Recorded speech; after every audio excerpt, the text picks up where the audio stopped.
За сайн байцгаана уу хүмүүстээ. За би энэ нэвчлэгээр та бүхэнд C хэл дээр програм бичихэд ашиглагдах VS Code програм эдитор болон C compiler-ын талаар ярьж өгье. За хүүхдүүд Dev C дээр бол анх бичдэг гэсэн. За Dev C маань Windows-ийн орчинд бол алдаа ихтэй байгаа учраас тэр болгон ажиллахгүй байна. C free C дээр бичиж байгаа бол хүүхдүүд бас байгаа. Гэхдээ тэр маань debug хийхэд асуудалтай. Дээрэс нь нэлээд хоногийн дараа activation хийхэд байгаа учраас та бүхэнд VS Code дээр кодо бичихийг зөвлөж байна. За VS Code нь болохоор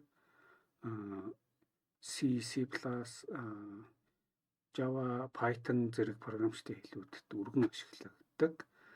За дээрэс нь Windows, Ubuntu, Mac үйл систем, бүх төрлийн үйл систем дээр ажиллах чадвартай байгаа. Тийм учраас VS Code ашиглахыг бол зөвлөж байна. За тэгээд C болон C++ програмчлалын хэлийг ашиглахад хамгийн чухал зүйл бол compiler байдаг. Compiler бол C кодыг exe програм болгох, ажилуулах, за мөн debug хийх гэхэд бол өргөн ашиглагддаг. За C-ийн компайлерууд бол маш олон байдаг. За эдгээр C-ийн компайлерууд байна. За жишээлбэл одоо Microsoft компани Visual C++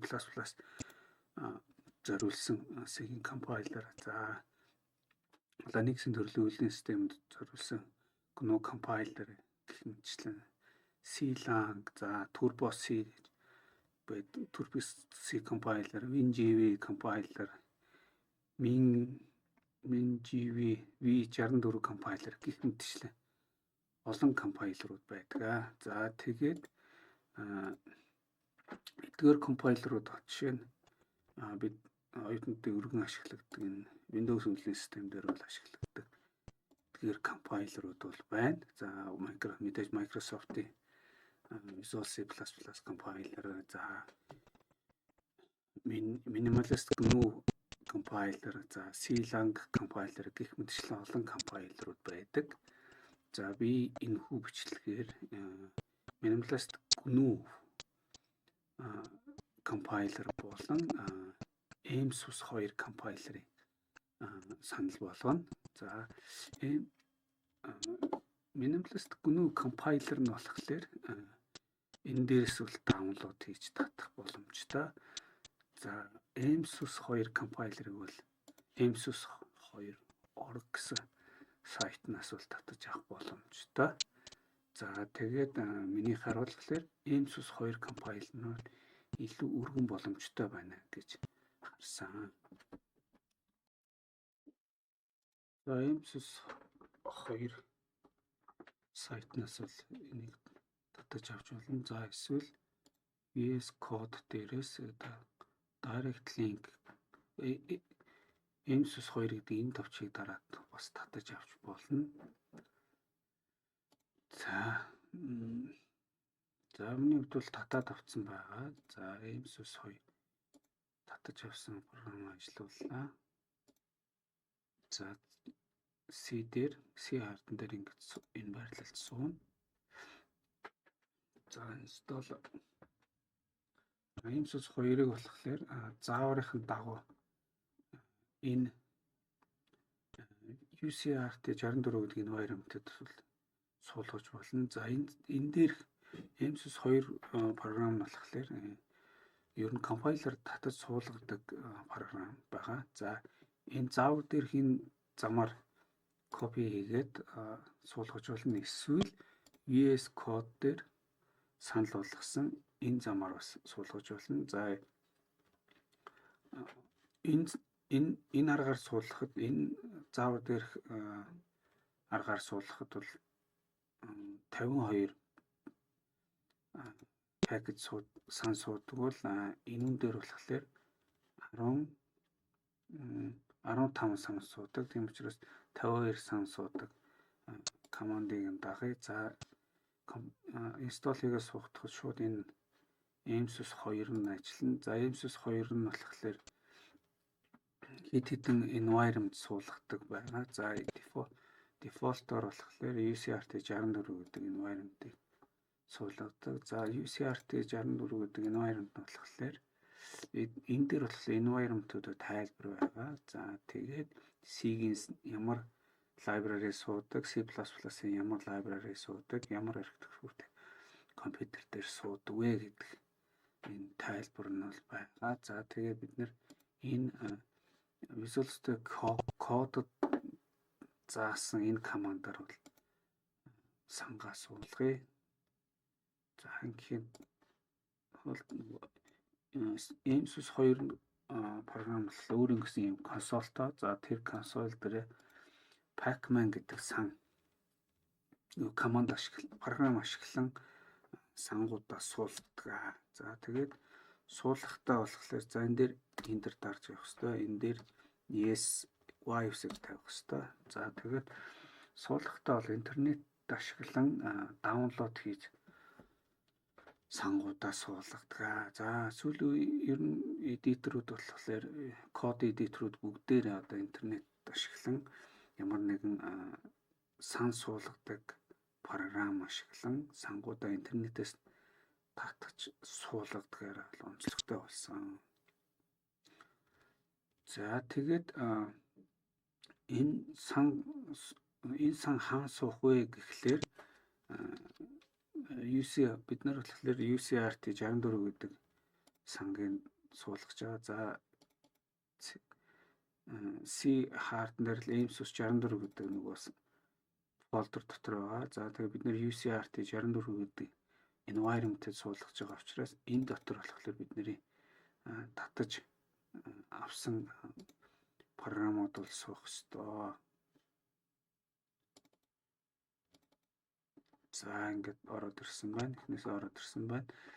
За тэгээд эхлээд болохоор бид нэр яах вэ гэхээр сангаа суулгасны дараа энэ EMSUS 2 гэдэг програм дээрээ програмынхаа орчинд одоо C-maan суусан хэсгийг нь бол шалгах хэрэгтэй. За тэгээд татаж суулгасныхын дараа GCC заавал 6-6 version гэдгээр болохоор энэ C сууж юу гэдгээ шалгана.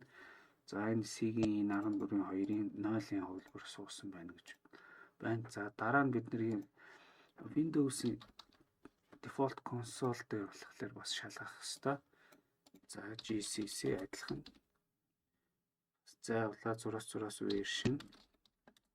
За энэ дээр бол таниаг байна. Тэгэхээр энэ юу гэсэн үг вэ гэхээр Windows өөрөө Windows-тэй бол энэ компайлер бол бүрэн холбогдоогүй байна гэсэн. Тийм учраас яах вэ гэхээр бид нэр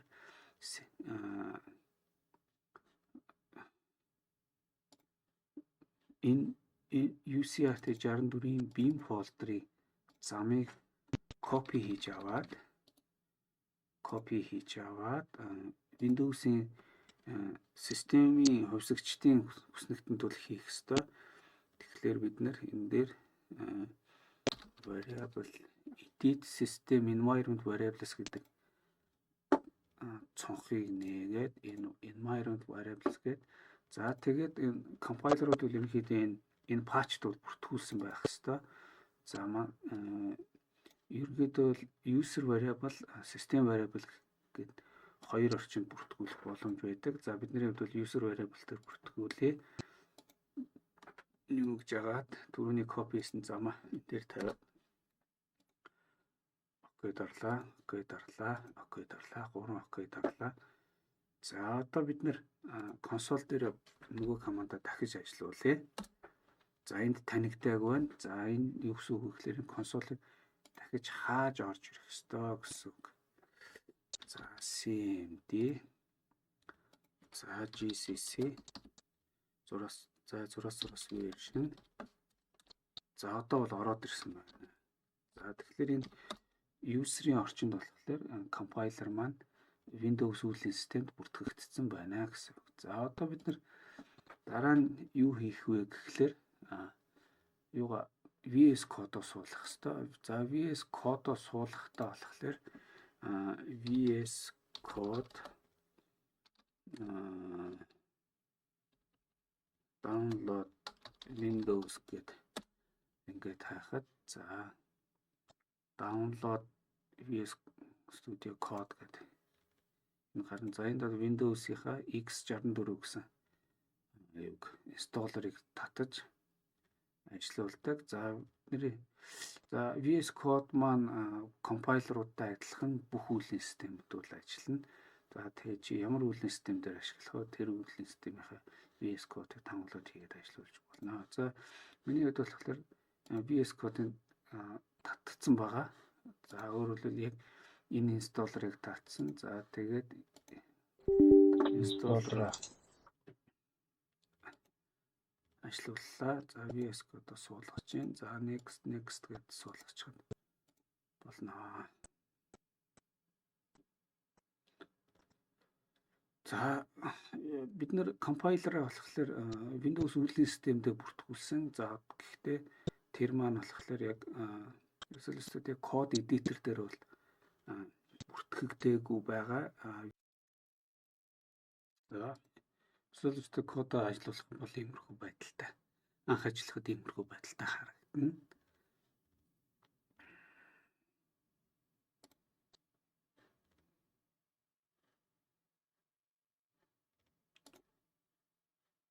За энийг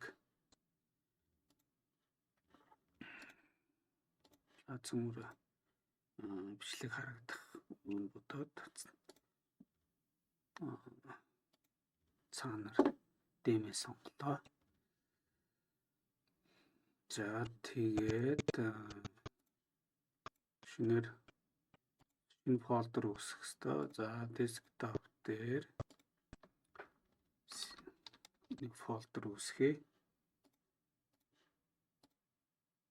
За тэгээд анх удаа ажиллаж байгаа учраас энэ фолдер дотроос програм ажиллаж болох уу гэдгийг асууж байна. Чеклээд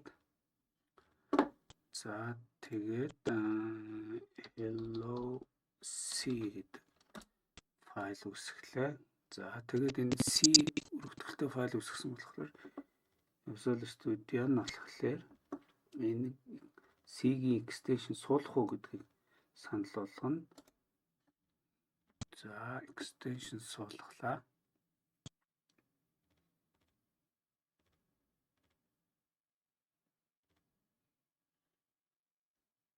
За суулгалт явагдаж байна. За тэр хооронд нэр кодоо бичээ.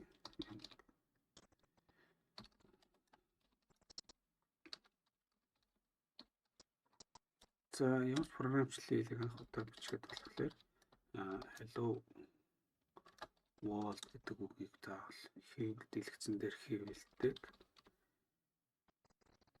За тэгээд extension суулгасан учраас энэ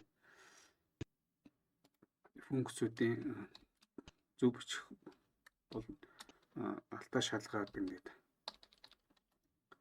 зөв бичлэгийн алдааг шалгаж байдаг.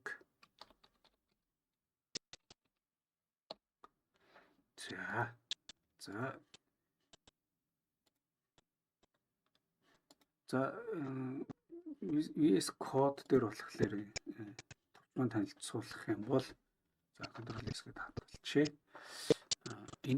Энэ болохоор Explorer нь болохоор файлтай ажилтдаг. За файлууд дотроос үгээр хайх. За source control нь болохоор Git ашиглан олон код програм бичих. За програмын өөрчлөлтүүдийг хадгалах, дундаа програмыг хөгжүүлэх, за онлайн орчинд кодоо бусдадтай шеэрлэх, хамтдаа багаар ажиллахад зориулагдсан байдаг. За энэ дээр болохоор програмыг ажиллуулах болон ажиллуулах боронд debug хийхтэй холбоотой командууд байдаг. За энэ дээр болохоор сая extension-гүүд суулгасан extension-гүүд байдаг. За тэгээ одоо би ахаад C-тэй холбоотой ямар extension байдаг вэ гэхлээр C++ гэдэг ингээд хайхад хийтэй холбоотой хийдгээр extension-гуд байдаг. За энэ сая бидний суулгасан extension. За энэ бас extension баг. Энэ хоёр бол зэрэг суудаг. За энэ C++ names гэдэг бас extension. Энэ гур бол ерөөхдөө хамтдаа суугддаг. За одоо бид нар цөмөр энийг ажилуулах тал руугаа оръё. За ажилуулахын тулд энэ дээр энэ команд эндээс бол ажилуулах болон debug хийх гэдэг командыг сонгох ёстой. За эхлээд бид нэр ажилуулъя. За эхлээд ажилуулахад болохоор ийм сонголт асуун. За энэ болохоор түрүүний бидний MSUS 2 гэдэг програмаар суулгасан сангуудын өөрөлдөл C өргөтгөлтөө файлд ашиглаж болох компайлеруудыг санал болгож байна. За бидний хувьд бол энийг хамгийн дээдлийн GCC-ийг сонгох ёстой. За ингээд ажилуулахад болохоор яах вэ гэхээр экзэ өргөтгөлтөө ажилдаг програм үүсгэх ёстой. За мөн энэ дээр VS Code-ын зүгээс одоо тохиргооны JSON файл бол үүссэн байна. За бид нэр энэ дээр бол өөрчлөлт дохондоо хийхгүй. За тэгээд ажиллагааны үр дүн яах ёстой вэ гэхээр терминал дээр харагдах ёстой. За терминал за hello world гэдэг үгийг бол хэвлсэн байна. За одоо ямар ч програмчлалын хэлийг хэлэн debug хийх бол хамгийн чухал байдаг. За цөмөрө debug хийх боломжийг шалгахын тулд жижигэн давталт бичье. За энэ дотор бас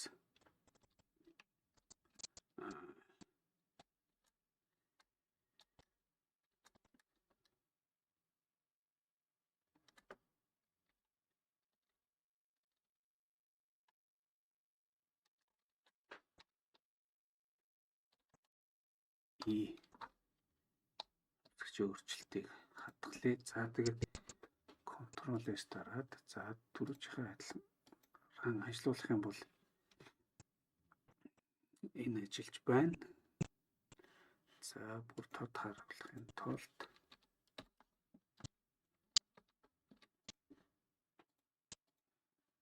за ингээд ажиллагааны үр дүн терминал дээр бол харагдана. За одоо бид нэг debug хийж үзэх ёстой. Debug хийхгүй програм бичнэ гэдэг бол яг л нүдэ боогоод алхасантай адилхан. За тэр болгон бичсэн код бол зөв ажиллахгүй байдаг. Тийм учраас алхамаар програмын ажиллагааг шалгахын тулд debug хийдэг. За debug хийхин тулд энэ дээр breakpoint гэдэг зүйл тавьдаг. За хэдэн ч breakpoint тавьж болно. За энэ болохоор debug хийхэд хаана зогсож ажиллах вэ гэдгийг хэлж өгдөг. За debug гэдгээрээ дуудъя. За тэгэнгүүт энэ дээр ингээд breakpoint дээр бол ажиллагаа бол зогсно. Өөрөөр хэлбэл debug бол алхмаар ажиллаж хувьсгчдийнхаа үр дүнг зөв ажиллаж байгаа алгоритм маань зөв ажиллаж байгаас хувьсгчдийн утгаар зөв өөрчлөгдөж байгаа гэдэг шалгадаг. За алхмаар ажилуулах команд нь болохоор step over, step into гэсэн хоёр команд байдаг. За step over нь болохоор тухайн дараагийн хэрвээ функц дуудсан бол тийшээгээ орохгүйгээр функцийг бүхэлд нь ажиллуул дуусгадаг. Step into нь болохоор тухайн функц дотор орж ажиллах боломжийг бүрдүүлдэг. За одоогоор бид нэр функц бичээгүй учраас step over-ыг дараад ажиллуулах боломжтой.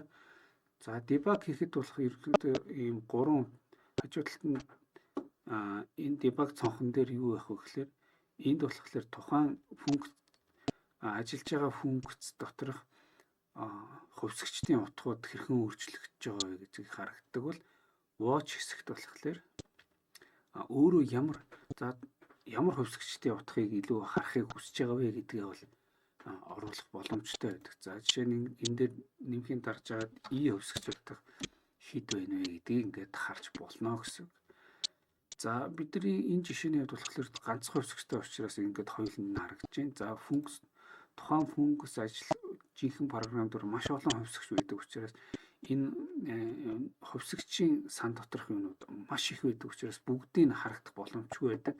Тийм учраас яг watch хэсэгт яг аль функцийн яг аль утга нь вэ гэдгийг одоо тодруулж харахын тулд watch хэсэгт бичдэг. За энэ бичгээс гадна бас энэ програм доторх энэ хувьсгчдыг баруун товчоо дараад add to watch гэдгээр болохоор бас ишийг нэмж болдог. За 3 дахь энэ хэсэгт нь болохоор ямар функц ажиллаж байгаа, ямар функц дотор ямар функц ажиллаж байгаа гэдгийг харуулах зорилготой байдаг. За тэгээд step өөрөөр дарах юм бол одоо ингээд E гэдэг хувьсгч хэрхэн өөрчлөгдөж дэлгэцэн дээр юу гарч байна вэ гэдгийг ингээд харах боломжтой байна. За хэрвээ stop гэдэг командыг дарах юм бол ажиллагаа зогсно. Restart гэдэг товчийг дарах юм бол програм дахиж эхэлнэ. За энэ continue товчийг дарах юм бол дараагийн break point хүртэл юм уу програмыг дуустал ажиллаж дуустдаг байна. За ингэж debug хийх боломжтой. За тэгээд хүүхдүүд болохоор аль болох фолдер дотор лаборатори болгоно фолдер дотор хийгээд ажиллавал илүү тохиромжтой. За энэ удаагийн бичлэгээр болохоор компайлер Windows-ийн орчинд компайлер суул MSUS 2 гэдэг програм ашиглан компайлерууд суулгах. За тэрийг VS кодтой холбож C-дээр програм бичих. За мөн debug тухай үзлээ. За тэгээ энэ фолдер дотор хэд хэдэн програмуудыг лабораторийн ажлуудыг бол зэрэг нэг фолдер дотор хийх боломжтой. За цөмөр C++ гэдэг өргөтгөлтэй бас бичиж үзье. За энд цаг хэмнэх үүднээс энэ кодоо ишгээ бас хуулаад хадгалаад бас ажиллуулж үзье. За иймэрхүү байдалд. За дараагийн бичлэгээр уулзлаа баярлалаа.